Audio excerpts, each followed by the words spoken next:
Welcome to Wing Commander 3. I'll just go over the interface briefly in case anyone's not familiar with it from previous or indeed subsequent games. In the middle of the cockpit we have the radar. Anything in front of me is in the inner circle, anything behind me is in the outer circle, and then above, below, left and to the right are in the relevant sections in the middle. To the left and right of that we have the fuel and weapons gauges. Fuel goes down when I use my afterburners, which treble the speed of the ship, as you can see on the left hand side there with the speed gauge, and weapons go down when I fire the ship's guns. In the bottom left we have the shield display. Yellow is shields, the lines indicate strength, they regenerate, red is armour, it doesn't. Then we have damage, communication, and this display which is power assignment. What I'm doing there is turning damage repair off, since I don't have any damage yet. Then there's guns. The Hellcat's armed with 2 ion guns, 2 neutron guns, and of course, almost all the time I'll be using the full gun setting. I've also got 6 image recognition missiles loaded, and I think it's about time I went and found something to use them on.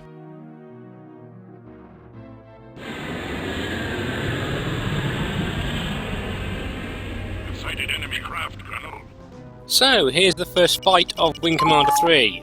We're facing Break and attack. Engage an enemy now. a pair of Darkets. They are the Kilrathi light fighter in this game. And on Ace difficulty, they are cannon fodder, because they only have 2 fairly light guns that green burst, that don't do all that much damage, and they have very weak shielding and armour. Unfortunately, we're not playing on Ace, we're playing on Nightmare, and that makes them a goddamn pain in the ass. And the reason for that, well, you saw part of it there.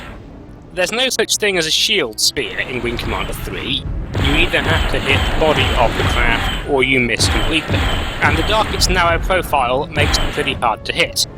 That's especially the case on Nightmare, because on Nightmare, Darkets use their afterburners almost all the time, and their high burner speed plus their maneuverability combines with the low profile, making them nearly impossible to hit unless they're flying straight at you. So, certainly in a Hellcat, the best thing to do is just to stay put and wait for them to come at you. At which point, you can shoot them up like that. Wingmen in Wing Commander 3 are somewhat better at hitting these extremely small targets I hate easy targets. than they might be in other games, so they do quite frequently get kills. That said, Hobbs does appear to have got on the wrong end of this Darket somewhat, but let's see if we can distract it for him a bit. The sort of beeping noise you can hear there is the Darket dropping decoys. The reason it is dropping decoys is because Hobbs had just launched a missile at it, which didn't seem to go very well for the Darket there. Anyway, that concludes the first fight, and in general, in Wing Commander 3, decoys, or so the strategy guides say, are only about 30 to 50% effective, but all the Kilrathi ships have at least 6 decoys. Break and attack. I have 24, you can see there on my weapons display. So, it's quite hard to actually hit with a missile, you have to get fairly lucky. One thing that your wingmen do though is they often like to start a fight by firing missiles at the enemy, so that's generally helpful as it can exhaust the enemy's decoys, and in that case you've got a much better chance to hit.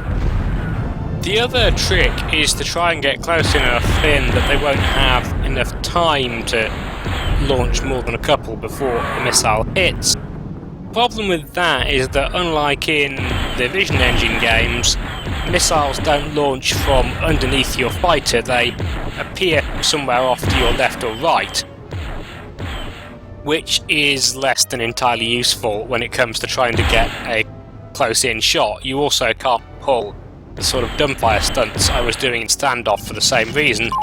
Which is a bit of a pity, because if I could select a full loadout of dumbfires and use them the way I did in standoff, well, that would have made this game a lot easier. And it doesn't exactly help that you can barely see missiles in this game. They're the yellow dots on my radar, but even when those are right in front of me, you can hardly see them sometimes. I mean, a missile is about to hit this Darket, but you'll be doing well if you can tell that before it actually happens. I certainly didn't see it coming when I was flying, which made it a bit of a surprise when the fighter suddenly blew up. We are finished with fights for this mission, and we discover for some reason that the autopilot brings us back to the victory upside down. Yeah, I don't know why either. Anyway, in Wing 3 we have to call for landing clearance. Need clearance, TCS Victory.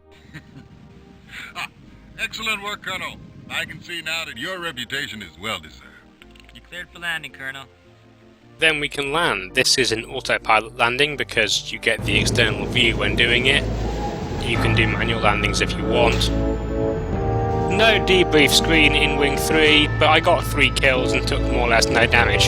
Thanks for watching. I've been Ilanin, this has been Wing Commander 3, and I'll see you for the next mission.